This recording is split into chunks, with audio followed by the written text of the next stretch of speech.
Hello, everyone. This is Justin Taylor with ROC Title, and you're listening to Anyone Can Be a Rock Star, a ROC University podcast. Listen weekly as we sit down with industry top producers and leaders to discuss the ideas, opportunities, and the strategies that ultimately led them to success in their business so you can do the same. Today, I'm super excited to be talking with Daniel Collins. He's not just a successful real estate professional, but owner of brokerage franchise Realty One Group Mountain Desert, with several offices across Northern, Western, and Southern Arizona. Daniel, thanks so much for joining us today. Hey, Justin, thanks a lot. Our pleasure. So before we dive in, can you give us a little bit of background on when you got into real estate, how you got into real estate, leading all the way up to today as a franchise owner? We talked before this in 13 offices that you have. Can you talk a little bit about that process and what led you to today?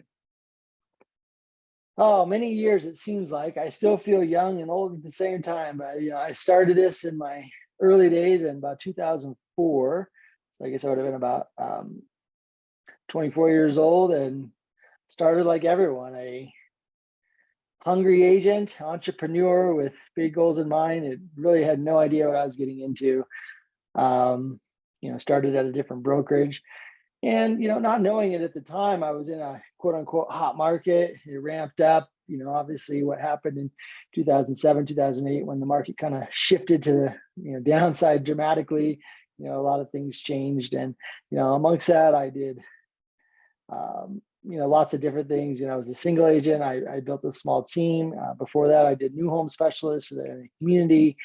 But it wasn't until kind of the downturn in the market where I really started to see some opportunities in the business. And I, worked with a business partner, and we built a small team, worked on foreclosures, worked on short sales. Like many people at the time, we shifted, and that just kind of grew into more and more things. As at that time, technology was really becoming, a prominent component in our business. I'm not old, but I'm not that young either, in terms of the fact that, internet lead generation was just kind of budding in the early 2000s. Website CRMs that, with the proficiency that they are today, was just really coming into play. So we really adopted those, at the onset, and today still do dramatically. And over the years, we built a successful real estate team, built it into 2 cities, in Flagstaff, Arizona, and Lake Havasu City, where we kind of split up and divided and conquered seasonally. It worked out well. And then, as I got into it, I looked for new opportunities. I was always, intrigued by what else is out there, how to better the team, and so forth. So a lot of things we did early were just for ourselves and our team. And in roughly 2014, I kind of fell into the opportunity to open a franchise with Realty One Group. And it was kind of at the early days where they were just starting to franchise. And really what I was looking for was just kind of selfish, one brand, one broker that I could have for myself, because, working in 2 cities, I was not able to have my team at the time with one company. If I wanted a brand, usually it was 2 owners, 2 different structures, whether the same umbrella, in 2 different cities. Mind you, these are 200 miles apart. So I just thought, well, if I owned the franchise or a company, or maybe I built one, I didn't really want to build it. I wasn't a broker. I just thought, well, this could work better for my team, for fees and structures and offerings. But little did I know, somewhat that, well, first of all, I knew I was at 100% brokerage at the time, and I knew that was what I wanted, again, somewhat selfishly, but I felt like there was an opportunity in my market. There could be a better one. And Realty One Group just fit the mold. It fit the culture, as a young growing agent, hungry entrepreneur. And, I jumped in, and I had no idea really what I was getting into. And then we kind of joke about it today. We talk about the team that I built at the early days that are still with me today, thank God. Maybe we'll have a few dozen agents or something like that. And, fast forward, I think we're at our 9th year now. And, there we are, real fast. Yeah, that's amazing. I mean, it's interesting because you have this opportunity in front of you. You don't really kind of know, quote unquote, what you're doing, or, what decisions should be making, but, you have faith to jump in, and 13 offices later. And how many agents do you guys have with the brand? So Mountain Desert, Realty One Group Mountain Desert has just over 650. The one in Tucson, Realty One Group Integrity has about 170. Wow. So, Yeah, cumulatively, quite a few. quite a few for sure, for sure. And what about can you share any stats with us, like volume or what you guys are pushing out every year? Yeah, we just did our stats for 22. We're just roughly, I think it was 5,300 units, a little over $2.1 billion. That's for Mountain Desert. And Integrity is a much younger company, just over 3 years old now, and growing quickly. But we did over almost 1,000 units there. I don't know what our volume was, but roughly about 1,000 units. That's phenomenal. I mean, that's huge, right? I mean, Yeah. that's not a small animal at all. So do you ever, have you had a moment where you just look back to where you started and then, I mean, just saying the stats out loud of what you're part of, I mean, is it ever just like, oh my gosh, when did this happen? It does. It moves really quick. And, we look back and say, wow, we've really grown up as a company. The people closest to me who help us day to day and the people that change. We just had a manager meeting and we really live out kind of what we call the Realty One Group manifestos. Things change, people change, you will change. And gosh, have I changed? And, in this process, just still sell real estate, by the way, too. Not directly. I have a team of several agents and, we really do quite well with that. But yeah, I mean, it's humbling, but I don't do this for myself. Honestly, I do this for greater things, for the people that I surround myself with, for the agent, because again, as an agent, I think, having that true agent centric business model is important. And we try to live that out every day. We put a lot of effort into helping and coach and train and, build systems and, motivate and encourage and counsel, and just kind of get them to understand the professionalism of this business. I mean, it's not perfect, let's face it, nobody's perfect, but we really work hard. And I think that is a testament to the people that have come with us, stayed with us, for those reasons. Yeah, no, for sure. And I will say to your, all the work that you guys have put into your agents is any time that I'm involved with a Rock Mountain Desert agent, like the culture there that you guys have created, Realty One Group in general, right? I mean, that's one of the big things that they push is culture. But you guys, your agents are special in a way that they are receptive, they show up to learn, they're ready to be coached. And, I've said that to Jeff too, and even being part of the boot camp that you guys did in Prescott, again, just having that big group of agents together and that feeling that culture and camaraderie. So, cheers to you guys for being able to keep that, because that's definitely hard in our industry for sure. Yeah, it's definitely a culture of its own. Each office, regardless of what brand you're with, has its own culture. But I think the culture is led by the people, and, not just myself at all, but the people that they're surrounded by, and consistency and communication. And these are things that we are always working on how to improve. And I think that's important for our real estate agents as well, because successful real estate agents, let's be honest, the best ones who are in the business the longest understand, some level of system, some level of communication, authenticity, and education, without really bettering your business and shifting to market changes and so forth. You kind of die out, and we're seeing that now. Yeah, no, definitely. And speaking of market changes, what is your perspective on today's market that we're in? What are the pros of a more, I had normal market written here, but looking at inventory, it's gone down again. But I mean, what is your perspective on the market that we're currently in? I think that's a good question as far as defining perspective. How you see it, figuratively, but also literally. Obviously, yes, prices are somewhat going down. Relative industry inventory is going up, but related to what? Overall inventory to demand in a normal situation is still pretty low. I think there's a lot of things that drive our market are fear, much like the stock market. A company could be doing really well, but all of a sudden their stock drops based on fear. Let's just face it. I did a report yesterday. A year ago, people were paying over asking, and now they're willing to pay less than asking. So what changed? Yes, interest rate changed, but half of those people are cash. So those people with cash then just kind of pulled back. My perspective is that, this too will pass. If everything passes, it'll only be stronger. When I talk to real estate agents and my conversations pretty much daily. It's, your work today doesn't just get the fruits of that tomorrow. It usually takes about 60, 90, 120 days sometimes in our business. And that's what makes our business so challenging, but also so rewarding. You go work really hard. We don't get rewarded tomorrow all the time. Like, you don't pick up a phone and talk to somebody and sell a house. Like, we don't just get them in their car and they just magically just buy homes like HGTV, right? It takes a lot of time. So the time you put in today, to plant and water these seeds is really going to, you really see the fruits of those, 30, 60, 90 days out. So come spring, as things normalize in the world, I don't mean in the real estate market, I'm just talking about in the world, if those normalized interest rates kind of hold up and demand kind of holds, we'll see another pop in the market. I think we're at a standstill, so to speak. Sellers, a lot of them don't want to lower their price too much.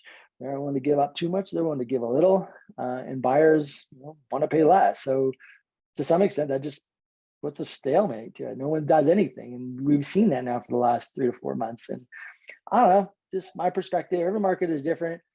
Flag is 4 feet of snow outside right now, and in let's say some of the other cities like Phoenix and Havasu are somewhat sunny and maybe rainy, but we tend to see seasonalities to this business as well, not just seasons in the market, but seasons to the area you live in. There's a cycle in any market. January is going to be better or worse than August. August is going to be better or worse than December. So you got to play those things, and then the market just makes it a little bit harder. So listen, perspective is we can't control that. I can't control the weather. I can't control the market. I can control my efforts. So I make sure that as a company, we're consistent in what we offer. And I make sure, as at least with the team that I can help influence, is that you don't back down on your efforts day to day. You gotta do it.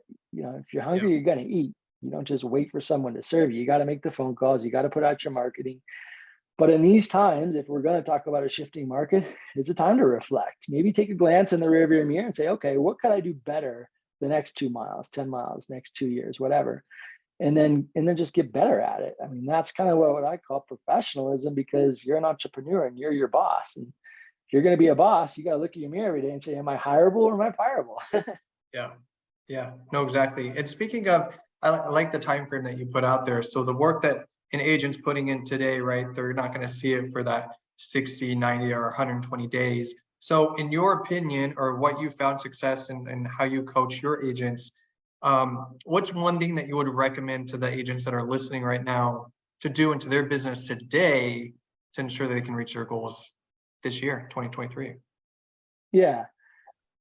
Well, I think possibly agents are still looking for this magic formula, this magic pill that, it's 2023. There's going to be something new that's going to change my business if I just implement that. And I would just implore you to think, maybe you're wrong. Maybe if you just do something really simple every day, and there's books about this in every industry, it all starts with leads. You not have leads. And most people say, I don't have any leads. And I say, well, you may not have people knocking on your door, but there are leads out there in front of you if you're open to maybe, being bold and reaching out to them, putting yourself out there. A lot of people use social media these days as a way to do that, not thinking that that's a lead generation tool, and it can be. But let's face it, there's newsletters, there's farming, there's open houses. As long as you can get, 1 to 2 leads a day, 5 days a week, you could build a pipeline. With a pipeline now, and you have a database, if you store these people in a database, simply put, all you got to do is look at that database, and reach out. Just like if you want to call somebody in your phone, you look at your phone and you go to your contacts list. Like, you don't say, like, who's my friend today? You just say, who do I need to talk to today? And you go find them and you call them. But without that, we would be totally lost. And I think, Justin, right? Without some of the things that we take for granted in our everyday life, without a refrigerator to get food from when you're hungry, without a phone contact list to know the number of someone you're going to call. So in our business, why should that be any different? And when I talk to people in their biggest struggle, it's, well, I don't know where to go. Well, okay, so let's start over at zero. Let's put one person into your system a day, and that's 5 a week. That's 25 a month.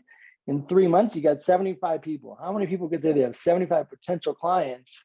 Now, remind you, that's called a pipeline. The pipeline, like a water line, never stops. It just keeps growing. It keeps, filling up if you work it. But if you stop and you literally turn it off, then then you got to start over all the time. So, I mean, those are the simple things this year. If you're going to do it, there's no magic formula. I mean, Zillow, whatever you want to do, you could think is the right way. They're all retooling. Why? Because it doesn't work to the extent that works. If it worked for everyone, they would be making money and agents would be doing it. But a lot of agents dip out of it because, the cost benefit analysis for many doesn't work. Or they say, hey, I got Zillow leads, or I have any amount of leads from anywhere, but they didn't buy this week, so they're trash. Well, that's not true. I've got clients that are 4 years old that finally buy. Right? We work sometimes in the recruiting world, they don't recruit right away. It takes months, if not a year, before they'll join our company. So it's just constant prospecting, and it's what I call the consumer experience. Consumers, need to be, they need to trust you, but they also need to know you, like, and trust you. And this takes a lot of persistence and consistency. And I just remember that being a big part of marketing. And I went to school for marketing, and that's just like, marketing isn't just, explaining what a product is. It's reminding you consistently about the product, its benefits, and its resources and its tools, but also who else uses it, the endorsements, et cetera. So, I mean, there's a lot of components to that. For sure. Yeah, no, and I agree. I think consistency is a huge part of not just this business, but all businesses. And I think too that agents, over the years that I've been into this business, agents are always looking for that next shiny object, or what is going to be that, get rich quick, or whatever, whatever we want to call it. But it really does. It comes down to just having more conversations and that daily prospecting, right? You got a time block. I mean, if I could just have that class on the daily, time blocking and making sure you're setting that time aside to prospect. I've coached on CMA a day challenge, right? Getting a CMA to a homeowner every single day, and how that can substantially change your pipeline of business. So yeah, I think consistency is huge, and just putting in that work. It doesn't have to be complicated, right? Got to simplify it. If it's too complicated for you to be able to do it and dedicate yourself to it, it's not going to work. I had an aha moment this morning. I was talking to a group of our managers, and we put out a lot of information. You put out a lot of information. The ROC Title's got a farming class. We have a CMA class. We have a CRM class. We have a BINSR, a forms competency, whatever. There's lots of information.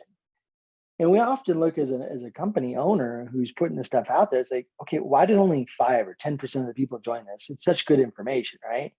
So I realize today there's a gap. We have an information overload. We have an implementation challenge. So how do we go from information to implementation? Because you could read any book, and there's a wealth of knowledge. I mean, everybody has a book that they recommend for one reason. Why? Because that one person really, resonated with them on a topic. Whether it's a real estate book or a religious book or a motivational book or whatever. But the reality is a very small amount of these people will implement that. I mean, there's a reality, a very small amount of agents are actually going to be uber successful. A small amount of brokerages are going to be, hugely successful. So where is the gap? They all have the same information at their disposal. It's the implementation. Yep. And you could relate that to any industry, whether it's title and escrow or lending or, dentists, doctors, attorneys, whatever. It's just the amount of effort that they put into that.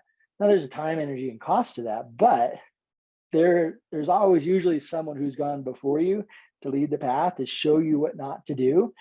And I think that's an important thing to know as far as information, is what to not do versus to what to do. Because everyone's quick to tell you what to do.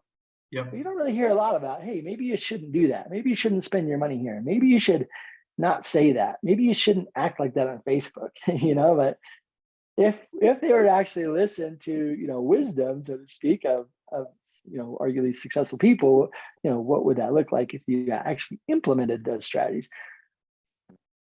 Yeah, no, I agree. I mean, it comes down to the implementation, the action. You have to take action. I mean, we can read all the books we want and have all this knowledge in our head, but if we're not actually going to implement it or take action on it in our business or life or just whatever it is, you're going to have the same result. Nothing's happening. Nothing's moving. So yeah, you definitely have to take action. Take in the information, but then take action. I think that's something too, like even with ROC University, that I wanted to be a little bit different in the sense of action-enabled learning, to where, we did a master class and, we had a couple of Prescott agents from Rock Mountain Desert, specifically Deanna. She dedicated those 5 weeks. She drove down every single week to go. And she told me that we did one for, I think it was a CMA a day challenge and for prospecting. And she had a couple people call her and she got some leads from that. So, Awesome. you have to be dedicated. You take in the information, but then you're exactly right. You have to be able to implement it.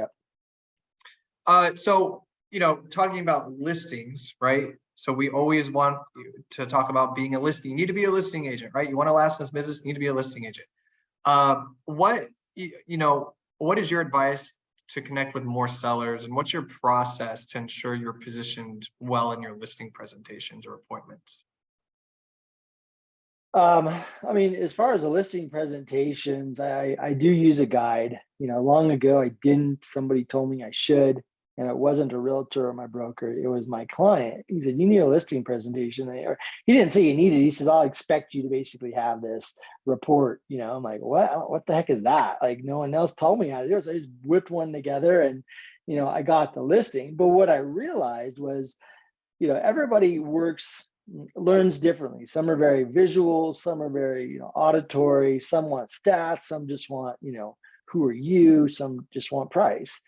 So the listing presentation for me was more or less a guide that allowed me to kind of bullet point what I knew would be objections and things of that. Usually over time you learn that sellers want communication. They either want you to be better or worse than, not worse, they usually want you to be better than the last guy they've hired if they had one. They want a commission outline, they want a pricing outline, they want a marketing outline.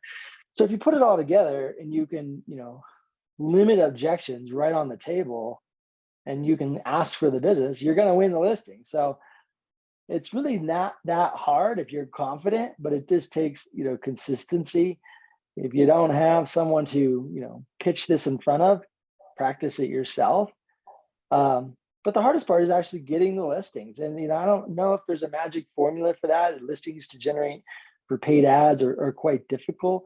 I think you just got to prove yourself as a buyer's agent and a professional agent willing to fail. Russell Shaw says it. If you want to be a really good listing agent, become a really bad one, because, if you go, in front of a seller, they're going to be the most critical of you. Buyers aren't really as critical as with the agent are. If you communicate with them and show up, they're cool. But sellers tend to have a higher expectation. What money are you going to spend on them without getting their home sold necessarily? And, what's the time frame can you commit to? I mean, these are intimidating to the inexperienced agent, right? Especially if you have to go and spend money on something with the hopes that it sells. For sure. Nowadays, it's just part of the process. It's full expectation, and we commit to that in full transparency. But to get listings, it really starts with buyers. Buyers, to some extent, for this industry, are going to turn into sellers if you're in it long enough. One seller, if you do a good job, imagine that. Imagine if you do a really good job and you get a referral. I mean, there's a billion review tools out there: Google reviews, Rate My Agent, Facebook reviews. If you relate that to the consumer experience, why do people buy a product? Because usually there's a good ratings if there's a comparison. So you got to prove yourself to some extent, or you have to be really confident and show them and give them a zero risk kind of commitment that hey, working with Daniel, you're going to get this, no questions asked. Sounds really great, but a lot of people don't live that way. They kind of just take the listing and they're out the door. But getting that listing, getting in front of them, I hear that all the time. How do I get in front of more sellers? Well, you can knock on doors if you have to, but it usually starts with people closest to you. I mean, how many people do you know that are homeless? Right. I mean, I don't know anybody that's homeless, to be honest with you. So I know everybody I know has a home, whether they're owning or renting it. So you got to start right there. Okay, back to that one a day, potentially, even on my own street, which I don't dominate by any means, right? There's dozens of homes that if I really wanted to, and I just focused on that for the next 30 days, could I get a listing sometime this year? The challenge is people say, I want a listing now that month. Well, that may not happen. Not everybody's ready to sell that month, but this year, now we got something to work with. Definitely. Yeah. And I think it's that mindset of playing more of a long-term game, right? Not that I need a listing today or tomorrow. Like, what am I going to do? It's going back to that building the pipeline and being consistent. And eventually that pipe is so full, you just keep feeding the beast and your business kind of keeps somewhat of a steady, and you don't necessarily have 100%. that roller coaster part. But I think to go back to something I coach on a lot is a listing presentation, is what we just talked about. And having something doesn't need to be super fancy or anything like that, but it's even for yourself to have, you use the word confidence, to have confidence. So when you are in front of a seller or you're trying to talk to a homeowner and you're, fighting for your commission or whatever it is, you're laying out what your value is, how you're investing into their listing, your stats, all that good stuff. It's not only great for the seller, but from an agent perspective, it's going to help them be so much more confident and speak well and just be able to know their business model in and out, and what their value is. So I think definitely having that listing presentation, not fancy at all, doesn't need to be fancy, but something laid out to where you can convey that message easier, and you're already going to stand out. I mean, honestly, most agents I talk to don't have a listing presentation. So if you show up with something tangible to leave behind that has good, valuable information about you and why they should work with you, in my opinion, you're already separating yourself from the competition. Yeah. And even just asking for the business, a lot of people just go in there either expecting the business, or that this is more of just like a hire me presentation versus why should you hire me? Yep. But that's easy when you're dealing with your mom, your cousin, your neighbor. But when you start dealing with complete strangers that just call you out of the blue saying, hey, I saw your 5-star reviews and I'm considering hiring you, or 1 out of 3 people I'm interviewing this week, that's when I get excited. I'm like, game on, let's go. Like, I'll go to bat on that. Like, this is where having that listing presentation, this is where, at least for me, it's fun, right? I like to win, but I want to win on merit, not just because I've sold a bunch of homes. And merit is the review. Merit is the recommendation or the referral from someone else, maybe your neighbors. And it feels good to do a good job, I think, when, like, hey, so-and-so recommended me and I can do a good job for the client that I'm going to, and then follow up with the other guy saying, hey, thank you. And it's a mutual respect all around and everybody's happy. Definitely. Yeah, it's huge. So what would be your advice to a new agent just getting started in the business? I think there's a lot to be. Question. Yeah, it is, but I think it's somewhat simple, because this is what we live out as a brokerage. A large percent of our agents are new, and they come to us because, hey, we hear you have a great mentorship program. Whether it's perfect or not, I know it's not. But what I know is we have a system, and we have a program, and we feed them into this program and saying, hey, here's what we know, not what Realty One Group says, but what our team of professionals and experience and wisdom think that you need to know in order to do this business right. But not just right today, but to stay in this for the next 5 or 10 or 20 or 200 years. As long as you want to be in this business, things will change. But here's the fundamentals. But more importantly, what that comes with is accountability and mentorship. The people that go through the mentorship in our company that are successful are the ones that raise their hands and show up. The ones that go to the mentor meetings, the classes, and Deanna, for example, and listen, and they actually apply the information. But they don't just lean on their own selves. They follow the guidance of someone else. When they're winning or struggling, they got someone and they can lean in on and ask questions. It sounds simple and that sounds obvious, but the reality is most agents go into this totally blind. Brand new agents coming out of school, I'm armed and ready to go, but unfortunately, real estate school does not prepare you for entrepreneurship at all. No. Maybe you could figure out lot, block, and track. In most markets, we don't even use that, or whatever, how to figure out how many square feet are in an acre. Fine, you need to know that, but they don't teach you how to farm, how to do a listing presentation, how to build a brand, how to market yourself, how to, use some technology. You could be the greatest Facebooker in the world, but it doesn't make you a great real estate agent. So I think that accountability and mentorship is important. And I think that's critical. If you're in the medical field, you don't just dive into your own practice. You have to go and do your clinicals within a hospital. Basically, you're mentoring, in every other profession, that's what you have to do.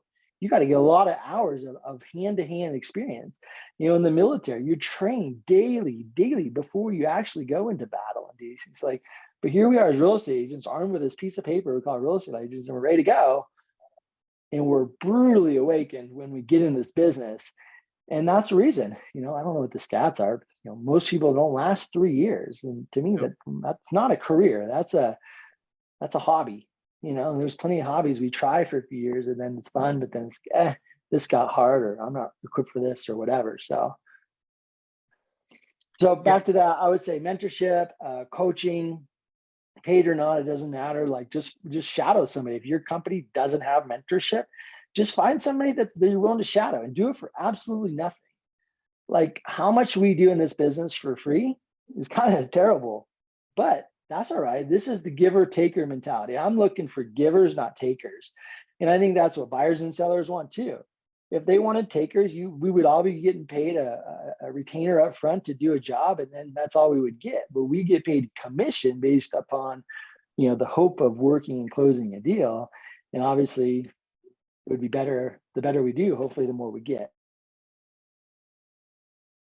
Yeah, no, I agree with you. And I think too, it's just so important, especially in today's where we are, the climate of our industry, that newer agents should partner either with a team or a company that does offer that mentorship program, because it will allow them to propel further quicker, right? You're able to see, don't do this, right? We talked about fails earlier. I don't recommend you do this. It did not work, does not work for agents.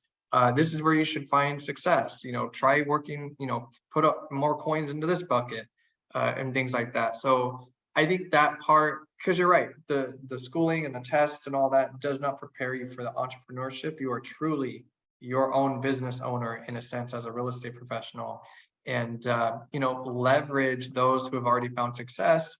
And like you said, even if you're doing it for free and you're there for learning, it's taking in that knowledge that can help you get from A to B a lot quicker. Right. Switching gears a little, you've got a lot going on. You've got a team, you own a franchise, 13 offices. How do you find balance? I mean, I think that's something that we don't talk about enough in this industry. And agents are always, I work 24/7, and which is great if you love what you do, but how do you find balance between running multiple offices and selling real estate yourself? Yeah, it's not always easy, and over the years, I've learned to, shift priorities, shift focus. As one said, not work-life balance, it's work-life integration. It's never really going to be balanced, right? You're always going to have demands on the home family side and your business side that don't mesh. You're always, for someone like me, if you're driven and you're going to maybe chase that. But I think we got to remember, a lot of people get into this industry for freedom, right? I want the freedom, which is the freedom of what though? Right. Freedom of your own choice, your freedom of your own time is not always true. So, I think it helps to have a conversation with whomever you need to balance that with, your spouse, your family, other things, and then learn to set some boundaries. It's still very hard, but most importantly, leverage.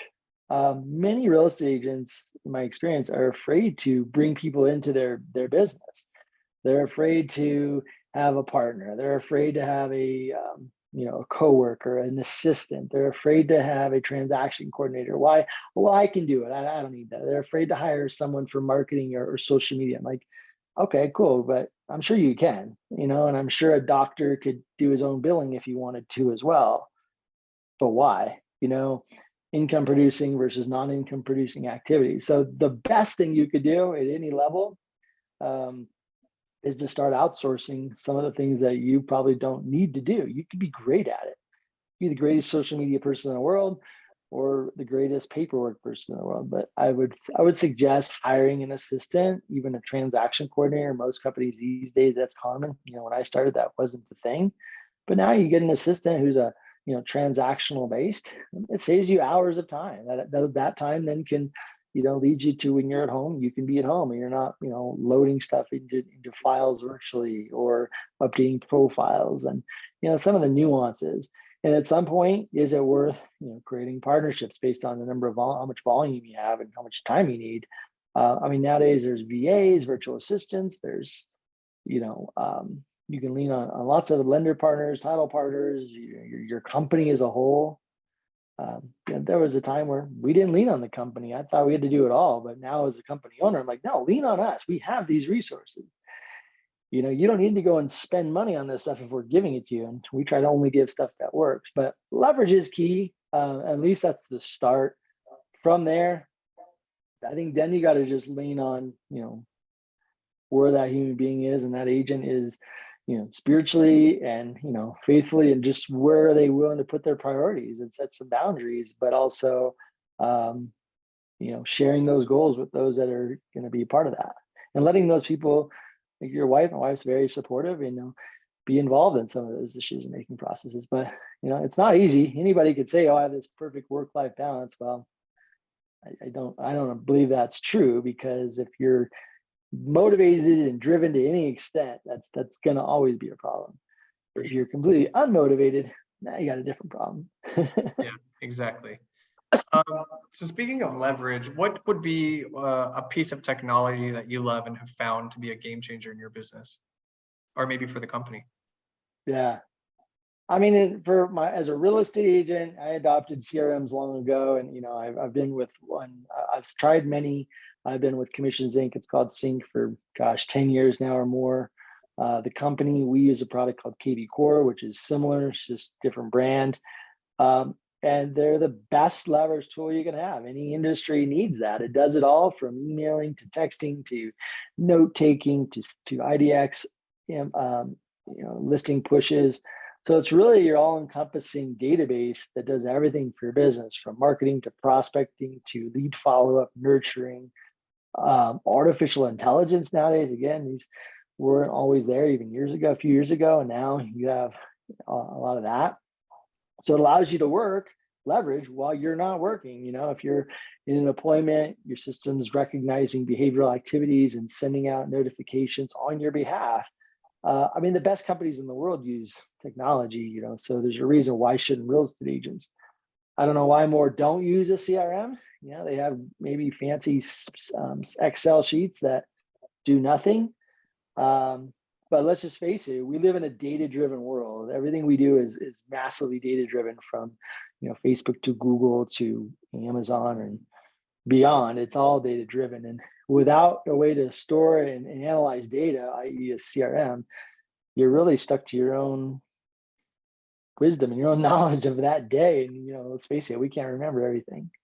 Yeah, no, that's tough. And I love that you say that, because that is something that I always, in my personal opinion, I think a CRM or database is our number one asset in this business, and most businesses, but especially I think in real estate. And it is shocking how many even producing agents don't leverage a CRM. I know one specifically, she's a good friend, and she's sold a lot of business and just has never set one up. So she's constantly chasing, right? Constantly chasing and trying to go after that. And I'm like, if you would have set this up in the beginning and took care of it and gave it some love, and you wouldn't have to chase as much, and your just business in general would run a lot smoother. So those agents listening, if you don't have a CRM today, be done with it this week. Find something and use it. So, and we always get the question, what's the best CRM? And it's like, we've heard it before, the one you're going to use. So just find one that, is modern enough to have all the little things that you would desire, but actually use it. Going back to take action, actually use it. Yeah, it's that information to implementation concept. Like day one, we tell them, here's your CRM, here's your login, here's the quick tutorials on how to use it, and they just don't. And to put it in perspective, but November 31st, we had almost 680 agents, right? We lost 35 agents by the end of the year. Most of those agents were zero producers, and fine, that's not the business that's all the business they wanted to do, or they didn't do enough and they had to get out of the business. But not one of them, I guarantee you, we could have had a database that they could have sold or offered up and got referrals from. Think about that for a minute. Like, if you were doing $2 million to $50 million or $100 million in production a year, and you just said, hey, I'm done tomorrow, like, what are you going to do? Yeah. Like, if you had any amount of production and all of a sudden you just wanted to turn it off, or maybe you got injured, you couldn't work. Do you have a database that you could refer business to and still make money? I mean, that's the legacy plan that a lot of people forget about in real estate. It's like, it's not really sellable because why? Because it's you. But if you have a database and it's being nurtured and there's something there and people are still utilizing it every day, you could sell some of those opportunities in perpetuity and get, a residual form of income in the form of a referral. But people look at a database as, well, that's too much work. Well, yeah, this is going to take some work. Absolutely. One day, if I build a database that you don't have to, that'll make me an island. Exactly. But that doesn't exist. Yep. The joke was we put out an email or some sort of survey to our agents, and they're like, well, what's the one thing you want? They want leads that are qualified, ready to buy, that are loyal, and something else stupid. I'm like, yeah, we all want that. Like, where is it? Like build a company that generates that, and I'm taking 90%. Like whatever. Yeah, yeah. And the other two, I mean, even the repeat business, in addition to the referrals, is when that same example that I was talking about. We went through and all her past clients, we tried to get everything together. And as we're going through and we're checking everything, the amount of those homeowners that turned around and sold and did not use her again because she didn't stay in contact was painful. When you add up those numbers and that GCI and everything, painful. So that's, you have to stay in contact with your people. They, trust and know you. And it just keeps everything organized. So yeah, we were doing goal planning for agents, and they said, usually write down how many units you want to sell. And they said, whatever, 12, 15, 50, 100, I don't care. And so remember, whatever that is, double or triple that is the number you're going to lose this year. So we tend to lose by not even realizing it more than we'll ever sell every single year, just by lack of communication, lack of connection, lack of effort, and lack of consistency. Definitely. Yeah. And speaking of, earlier we talked about some failures or mistakes.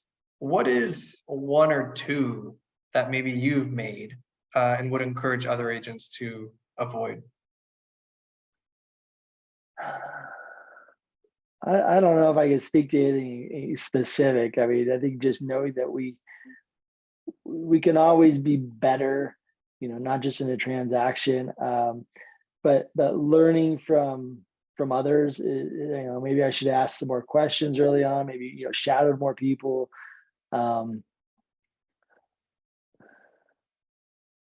I think those are good too. Yeah. I mean, especially the ask more questions, right?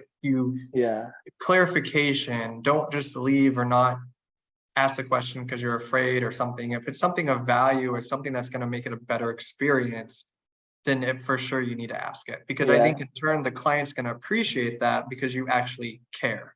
Yeah. Right. That authentic part of it. I mean, I tend not to look back at all too much, honestly, Justin. I'm just that type of person. I'm kind of moving forward a lot. Just do have a lot of things I'm working on. But, if I did look back, I'm certain there's at least a handful of times where I should have seized that moment better. This market, this opportunity for company growth and seizing it, and I just kind of took a dance around lightly because I wouldn't want to be that aggressive agent, that aggressive owner. And, I hear that a lot. I just heard yesterday, I don't want to be overly salesy, but then you didn't get the deal and you're like, I should have been, right? You could have been. It was in you, you just didn't do it. So I think those are really the only kind of could have, should have had, should have been more aggressive in that moment. Yeah. And if you were to really discover why you didn't win that listing or get that buyer, it's usually well, you didn't ask, you didn't give me enough communication, you didn't give me enough attention. And you're like, and we think we do, but there's always maybe a little bit more in you. And I think if you were to ask athletes the same thing, it's that last meter, that last, inning, whatever, they could have pushed a little bit harder and maybe, but we don't. And here we are now playing another game. Yeah, I like that you said that. I want to highlight that is, you're not dwelling on the past. You don't look too much at the past of what was done or anything. You just keep moving forward. And I think that's something that just a lot of people as humans, we struggle with a lot sometimes is, I could have done this, should have done this. And then you're just so stuck on that. And it's holding you back from actually moving forward. It's like, no, of course, recognize what happened and what maybe you shouldn't do next time, or, what you could have done better, and then do better, but can just move forward. Don't stay in the past, move forward. And, you know, I realize back to the leverage, like I realize what I'm good at and what I'm not. And, you know, Jeff calls it the idea monkey. There's a book about that. And, you know, I think real estate agents need someone they can bounce ideas off of, they can share and grow with. You know, as a company, where our focus is a little bit different, but the principles are not that much different than a selling active real estate agent. You know, if you got ideas, you need someone to help you implement them. If you have the idea and the implementation, you're going to run out of time and you're going to run out of resources. So, you know, leverage that, you know, and really become either the idea monkey or the doer. And if you're the doer, then go find an idea monkey or vice versa. Yeah, I love it. Now that talk about balance, that's a good balance. Yeah. Before we sign off here, just one question always asked is, where does the majority of your leads and transactions generate from? We talked a little bit about this earlier. So what have you found to be the best lead sources in your business over the several years that you've been working? Yeah. I think we're like almost 17, 18 years into this now. I mean, most of our leads are coming from Google and the internet. I don't do a ton of social media, but mostly Google. Most of our closed sales, I would say, are probably 30 to 40% of those are coming from the internet. You know, specific active lead searches like on Google, Facebook, but you know, the search portals, etc. And the other percentage are comprising of referrals and repeat business. You know, and somewhat sphere of influence there. I would kind of encourage them to be both, but you know, that's just kind of being in the business and consistently just putting our brand out there. I mean, I'll be honest, because I'm not a 100% real estate agent these days, and my focus is a little bit different running, you know, offices now. I could always be better at that, but there is still consistency with our CRMs and putting our brands out there with newsletters, you know, having our team make phone calls, signs in the yards, et cetera. And I think that creates awareness. So in these smaller markets, it's a little bit easier where people then know the brand and they see that. But again, I think you got to have more than one source. So, you know, that's what we do. Yeah, I agree. And I think the, you know, Google pay-per-click ads and those are, the quality is so much better than, you know, if you were going to do Zillow or even the social media. But then such a large amount of transactions are those referral and repeat business. But like you said, you definitely have to have multiple revenues, streams, different lead sources coming in that way. So those are definitely some of the top ones there for sure. Yeah. It comes down to the compound effect. Again, there's books about that. There's whole speeches about the compound effect. And if you are, you know, applying that principle to your business, you know, where there's one, there's many, the more phone calls you make, the more signs in the yard, the more conversations you have, leads to more appointments, more referrals, more contracts, more closings. Definitely, for sure. Well, Daniel, I can't thank you enough for joining us today. We really appreciate you and all of your agents, and just excited to watch you all continue to grow and find very much success. For those listening, where can they find and follow you online? Well, you can check us out on Facebook, of course, but easiest is just direct email. If you want my email, you can email me directly at daniel@rogmd.com. Our company website is realty1grouparizona.com, and my team is thecollinsrealestateteam.com. I love it.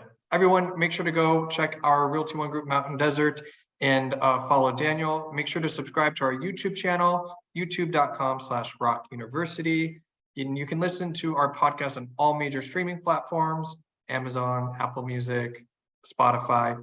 And as always, we're here to serve you and your clients with all your escrow and title needs. So until next time, we'll see you in escrow.